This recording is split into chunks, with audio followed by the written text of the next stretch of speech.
ഒരു വശത്ത് ഉത്സവങ്ങൾ ചൂടുപിടിക്കുമ്പോൾ സംസ്ഥാനത്തിന് ചുട്ടുപൊള്ളുകയാണ്. ചൂടിനെ വകവയ്ക്കാതെ പോരുത്. ചൂടിനെ നമുക്ക് പ്രതിരോധിക്കണം. അപ്പോൾ എങ്ങനെ പ്രതിരോധിക്കണമെന്ന് നമുക്കറിയണം. പ്രേക്ഷകർ അറിഞ്ഞിരിക്കേണ്ട കുറച്ച് കാര്യങ്ങൾ ഞാൻ പറഞ്ഞു തരാം. നമുക്ക് പലർക്കും അറിയുന്ന കാര്യങ്ങൾ തന്നെയായിരിക്കും, പക്ഷേ എങ്കിലും ഈ ഒരു സമയത്ത് നമ്മൾ ശ്രദ്ധിക്കേണ്ട ചില കാര്യങ്ങൾ തന്നെയുണ്ട് ചൂടിനെ പ്രതിരോധിക്കാനായിട്ട്. ആദ്യം തന്നെ നമ്മൾ ശ്രദ്ധിക്കേണ്ട ഒരു കാര്യം, വെള്ളം, ജ്യൂസ്, ORS എന്നിവ നന്നായി കുടിക്കണം. പ്രത്യേകിച്ച് വെള്ളം ധാരാളം കുടിക്കണം, കൃത്യമായ ഇടവേളകളിൽ കുടിക്കണം.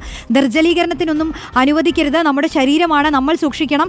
അപ്പോൾ എന്തെങ്കിലും ഒരു പാനീയം കുടിച്ചുകൊണ്ടേയിരിക്കുക എന്നുള്ളതാണ്. രണ്ടാമത്, പോഷകാഹാരങ്ങളും പഴങ്ങളും നന്നായി കഴിക്കുക. ഈ പഴങ്ങളൊക്കെ ശരീരത്തെ തണുപ്പിക്കാൻ നല്ലതാണ്. അതുകൊണ്ട് കഴിക്കുന്ന ഭക്ഷണം അത് പോഷകമുള്ളതായി കഴിക്കാൻ ഈ കാലത്ത് കൂടുതൽ ശ്രദ്ധിക്കണം.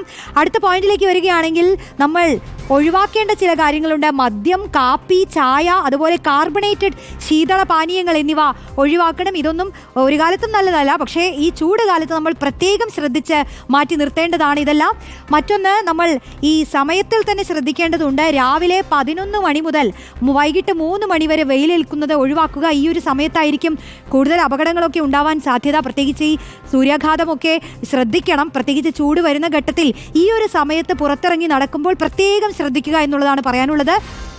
മറ്റൊരു ഘടകത്തിലേക്ക് വന്നാൽ, പുറത്തിറങ്ങുന്നവർ, വെയിലത്ത് പുറത്ത് നടക്കാൻ ഇറങ്ങുന്നവരൊക്കെ ഈ സൺസ്ക്രീൻ ഉപയോഗിക്കുക എന്നുള്ളതാണ്. എത്ര പേർ അതൊക്കെ ഉപയോഗിക്കുന്നുണ്ട് എന്നറിയില്ല, പക്ഷേ മാക്സിമം ഇതൊക്കെ ശ്രദ്ധിക്കുക. നമ്മുടെ സ്കിന്നാണ്, നമ്മുടെ ശരീരത്തെ സൂക്ഷിക്കേണ്ടതുണ്ട്.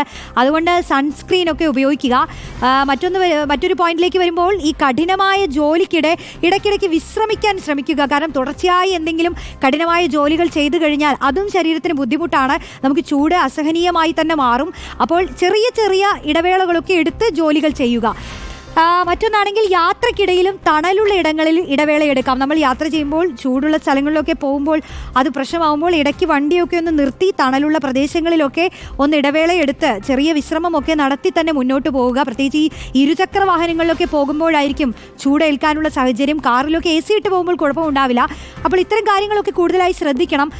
മറ്റൊന്ന്, ഈ പുറത്ത് പോകുമ്പോൾ സൺഗ്ലാസ്, തൊപ്പി, കുട എന്നിവ ഏതെങ്കിലുമൊക്കെ ഒന്ന് ധരിക്കാൻ ശ്രമിക്കുക. കണ്ണിനൊക്കെ സൺഗ്ലാസ് വെക്കുന്നത് നല്ലതാണ്. എന്തെങ്കിലും ഒരു തൊപ്പിയൊക്കെ തലയിൽ വെക്കുകയാണെങ്കിൽ ചൂടിനെയൊക്കെ ഒന്ന് നമുക്ക് പ്രതിരോധിച്ച് നിർത്താൻ കഴിയും. ഇനിയുള്ള ദിവസങ്ങൾ വേനൽ കടുക്കുമ്പോൾ ഇക്കാര്യങ്ങളെല്ലാം ഒന്ന് പ്രേക്ഷകർ ശ്രദ്ധിക്കണമെന്നാണ് പറഞ്ഞു വരുന്നത്. അപ്പോൾ പുറത്തു പോകുമ്പോൾ ഇതെല്ലാം ഉപയോഗിക്കാൻ ശ്രദ്ധിക്കണം. ഇളം നിറത്തിലുള്ള അയഞ്ഞ കോട്ടൺ വസ്ത്രങ്ങൾ ആയിരിക്കണം നമ്മൾ ധരിക്കേണ്ടത്. മിക്കവാറും ഈ കടും നിറത്തിലുള്ള വസ്ത്രങ്ങളൊക്കെ ഉപയോഗിക്കുമ്പോൾ തന്നെ, പ്രത്യേകിച്ച് സൂര്യപ്രകാശം, നമ്മൾ ഈ വേനൽക്കാലത്ത് അത് ഒഴിവാക്കുക എന്നുള്ളതാണ് നല്ലത്. ഇളം നിറത്തിലുള്ള വസ്ത്രങ്ങളാണെങ്കിൽ കൂടുതൽ ചൂടിനെ നമുക്ക് പ്രതിരോധിക്കാൻ കഴിയും. ഇനി ആഹാരത്തിൻ്റെ കാര്യത്തിലേക്ക് വരികയാണെങ്കിൽ, ഒരു നേരത്തെ ആഹാരമെങ്കിലും ദ്രവരൂപത്തിലുള്ളതായിരിക്കണം. അത് കഞ്ഞി, സൂപ്പ് ഇങ്ങനെയൊക്കെ ഏതെങ്കിലും രൂപത്തിൽ കഴിക്കുക. കഞ്ഞിയൊക്കെ കുടിക്കുന്നത് നല്ലതാണ്, പ്രത്യേകിച്ച് തണുപ്പുള്ള കഞ്ഞി, പഴങ്കഞ്ഞിയൊക്കെ കുടിക്കുന്നത് നല്ലതാണ്. അപ്പോൾ ചൂടിനെ രാവിലെ തന്നെ ഇത്തിരി പഴങ്കഞ്ഞി ഒന്നും കുടിച്ചാൽ ഒരു കുഴപ്പമില്ല. ചൂടിനെ നമുക്ക് അങ്ങനെ മാറ്റി നിർത്താമെന്നാണ് പറഞ്ഞു വരുന്നത്. വ്യായാമത്തിൻ്റെ കാര്യത്തിലേക്ക് വരികയാണെങ്കിൽ, ഒരുപാട് വ്യായാമങ്ങൾ, ജിമ്മിലൊക്കെ പോയി ഭയങ്കര കഠിനമായിട്ടുള്ള വ്യായാമങ്ങളൊന്നും ചെയ്യാൻ നിൽക്കരുത്. ലഘു വ്യായാമങ്ങളൊക്കെ ചെയ്താൽ മതി ശരീരത്തിന് ഈ ചൂട് കാലത്ത് എന്നുള്ളതാണ് വിദഗ്ധർ തന്നെ, ഈ കാര്യങ്ങളൊക്കെ ശ്രദ്ധിക്കുന്നവർ തന്നെ നൽകുന്ന മുന്നറിയിപ്പുകളാണിത്. ഡോക്ടർമാർ തന്നെ നൽകുന്ന മുന്നറിയിപ്പുകളാണ് ഇപ്പോൾ ഞാൻ പ്രേക്ഷകരോട് പങ്കുവയ്ക്കുന്നത്. കുട്ടികളുടെ കാര്യത്തിലേക്ക് വരികയാണെങ്കിൽ, കുട്ടികളെ പ്രത്യേകം ശ്രദ്ധിക്കണം. കുട്ടികളെ വെയിലത്ത് കളിക്കാൻ അനുവദിക്കരുത്. നമ്മൾ കുട്ടികളെ പുറത്ത് കളിക്കാൻ വിടുന്നതും മുറ്റത്തൊക്കെ കുട്ടികൾ കളിക്കുന്നതൊക്കെ നല്ല കാര്യം തന്നെയാണ്. പക്ഷേ ചൂട് എന്ന് പറയുന്നത് നമ്മളെ മുതിർന്നവരെ പോലെയുമല്ല, കുട്ടികൾക്കത് കുറച്ചുകൂടി പ്രയാസമായിരിക്കും. അവരുടെ ശരീരം എന്ന് പറയുന്നത് വളരെ സെൻസിറ്റീവാണ്.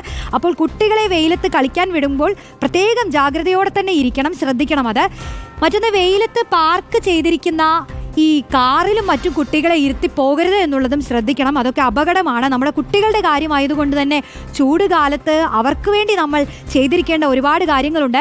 അപ്പോൾ ഇനി വരാൻ പോകുന്ന ചൂടുകാലം ഇപ്പോൾ തന്നെ അറിയാം. വേനൽക്കാലം ഇതങ്ങനെ തുടങ്ങി വരുന്നതേ ഉള്ളൂ. പക്ഷേ അപ്പോഴേക്കും നമ്മുടെ സംസ്ഥാനം ചുട്ടുപൊള്ളുന്നൊരു സാഹചര്യത്തിൽ ഞാനിപ്പോൾ പറഞ്ഞ ഇത്രയും കാര്യങ്ങൾ പ്രേക്ഷകർ ഒന്ന് മനസ്സിൽ വെക്കണം. ഇത് ശ്രദ്ധിക്കണം. നമ്മൾ ശ്രദ്ധിച്ച് മുന്നോട്ട് പോയാൽ നമുക്ക് വലിയ പ്രശ്നങ്ങൾ വരില്ല. ഈ സൂര്യാഘാതമൊക്കെ വന്നു കഴിഞ്ഞാൽ വലിയ അപകടമാണത്. നമ്മുടെ സ്കിന്നിനും നമ്മുടെ ശരീരത്തിനുമൊക്കെ വലിയ ബുദ്ധിമുട്ടുകൾ അത് ഉണ്ടാക്കും. അപ്പോൾ ഇത്തരം കാര്യങ്ങൾ ശ്രദ്ധിച്ച് നമ്മുടെ ഡെയിലി ലൈഫ് മുന്നോട്ട് കൊണ്ടുപോവുകയാണെങ്കിൽ വലിയ പ്രശ്നങ്ങളില്ലാതെ നമുക്ക് മുന്നോട്ട് പോവാം.